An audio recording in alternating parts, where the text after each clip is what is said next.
1. When mentoring a novice physical therapist preparing for the NCS exam, which strategy best aligns with adult learning principles? A. Providing frequent quizzes on textbook material. B. Allowing the mentee to identify personal learning goals and clinical cases for discussion. C. Structuring all sessions around instructor-selected topics. D. Focusing solely on memorization of diagnostic criteria.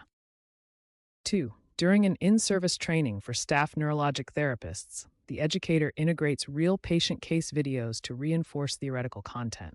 This best represents which adult learning approach? A. Abstract conceptualization. B. Experiential learning. C. Cognitive dissonance. D. Linear instruction. 3.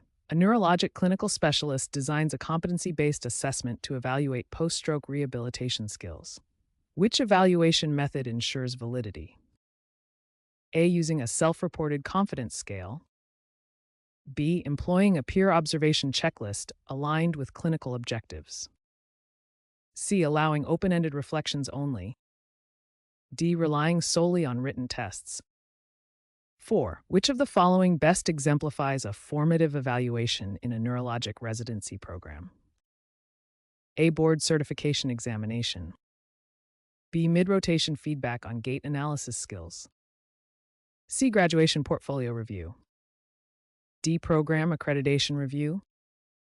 5. In curriculum development for an NCS preparation course, which step should occur first? A. Selecting instructional materials. B. Conducting a needs assessment of learners. C. Developing evaluation tools. D. Determining faculty teaching assignments. 6. A neurologic specialist creates modules that move from basic neuroanatomy to advanced intervention planning. This sequence represents A. Spiral curriculum. B. Linear curriculum. C. Randomized sequencing. D. Backward design. 7. Which communication technique best supports interprofessional collaboration during patient case conferences? A. Directive questioning. B. Reflective listening and summarizing shared goals. C. Presenting evidence without discussion. D. Using discipline-specific jargon. 8. In designing an outcome measure for Parkinson's disease interventions, what ensures reliability? A. One-time assessment by a single rater. B. Use of standardized protocols and inter-rater calibration. C. Customizing measures for each therapist. D. Allowing subjective interpretation of results. 9. A mentor helps a mentee analyze treatment outcomes and link them to theory. This mentoring stage is best described as A. Initiation. B. Cultivation. C. Separation. D. Redefinition. 10. Which component of curriculum development emphasizes alignment between objectives, instruction, and evaluation? A. Constructive alignment. B. Cognitive scaffolding. C. Mastery mapping. D. Parallel design. 11. When documenting neurologic assessments, regulatory compliance requires A. Documentation based on facility preference. B. Omission of errors from patient records. C. Adherence to HIPAA and professional standards for accuracy and confidentiality. D. Sharing documentation with non-clinical staff freely. 12. A mentor uses the Socratic questioning method during case debriefs. This primarily promotes A. Memorization. B. Critical reasoning and self-reflection. C. Role modeling. D. Time management. 13. To foster reflective practice among NCS candidates, the educator should A. Assign repetitive tasks for skill reinforcement. B. Provide guided journaling with prompts on clinical decision-making. Focus on factual recall. D. Limit feedback to performance metrics only. 14. The most effective evaluation tool for clinical reasoning during neurologic case simulations is A. Checklist-based observation. B. Global rating scale assessing decision-making and adaptability. C. Written exam. D. Attendance record. 15. In a professional mentoring relationship, the mentor's primary responsibility is to A. Solve all of the mentee's clinical problems. B. Encourage autonomy and self-directed growth. C. Dictate clinical decision-making. D. Limit mentee exposure to complex cases. 16. When implementing a new evidence-based intervention protocol, regulatory compliance requires following organizational policy and relevant clinical practice guidelines. B. Skipping internal review processes. C. Using the intervention informally.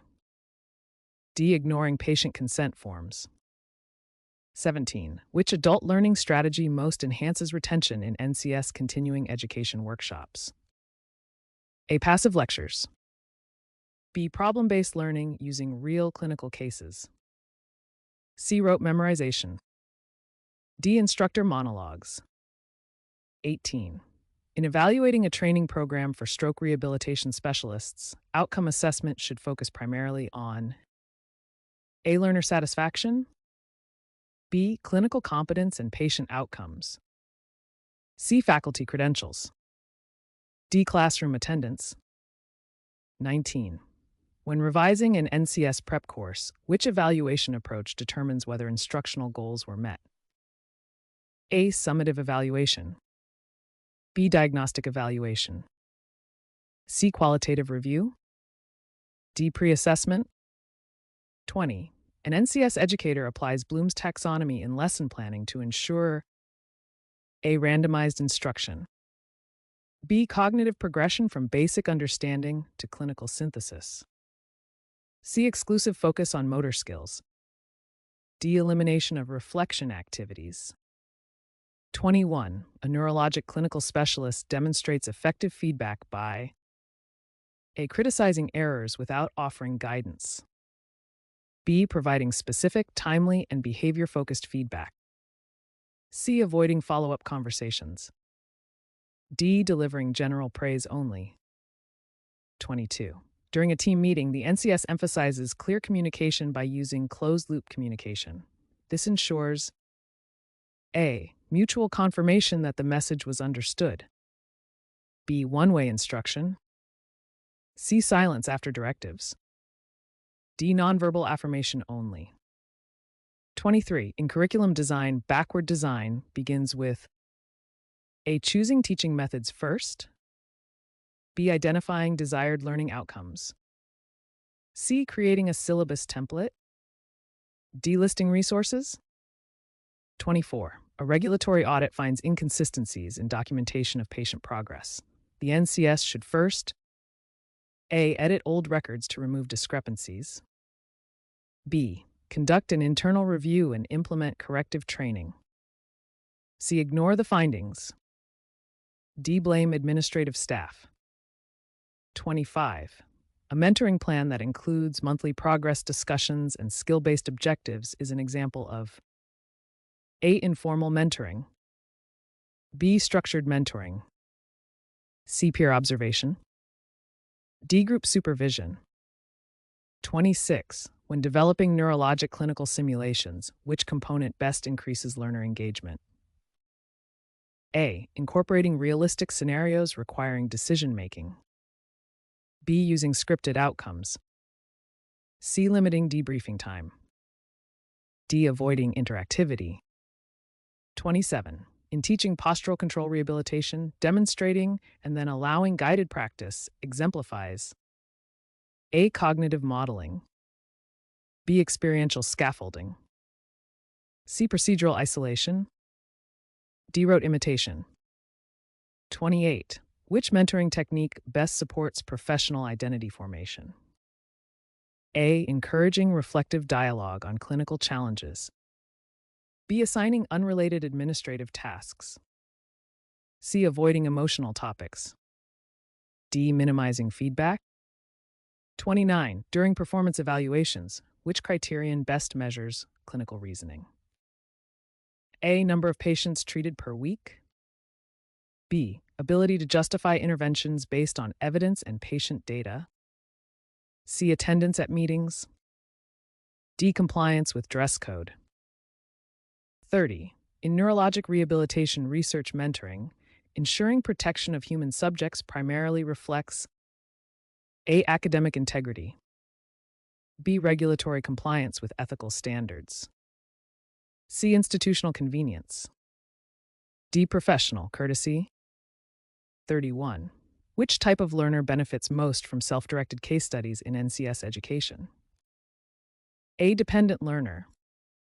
B. Independent, intrinsically motivated learner. C. Visual learner. D. Kinesthetic learner. 32. To evaluate the successes of an NCS mentorship program, which metric is most relevant? A. Participant satisfaction only. B. Improvement in clinical competency and retention rates. C. Mentor workload. D. Institutional budget. 33. A faculty member designs a neuroplasticity module incorporating reflection, discussion, and peer feedback. This reflects which teaching framework? A. Constructivism. B. Behaviorism. C. Humanism. D. Reductionism. 34. When a neurologic specialist documents patient progress, the inclusion of measurable goals and timeframes demonstrates A. Ethical compliance. B. Smart objective setting. C. Narrative reflection. D. Informal assessment. 35. A mentor encourages a mentee to seek new evidence for treatment justification. This primarily fosters A. Lifelong learning and critical inquiry. B. Dependence on mentor direction. C. Surface-level understanding. D. Passive information recall. 36. When guiding a peer through reflective clinical practice, which technique most effectively deepens insight and promotes transformation? A. Asking directive questions that limit discussion. B. Encouraging open-ended exploration of decision-making and emotional responses. C. Providing ready-made solutions for clinical problems.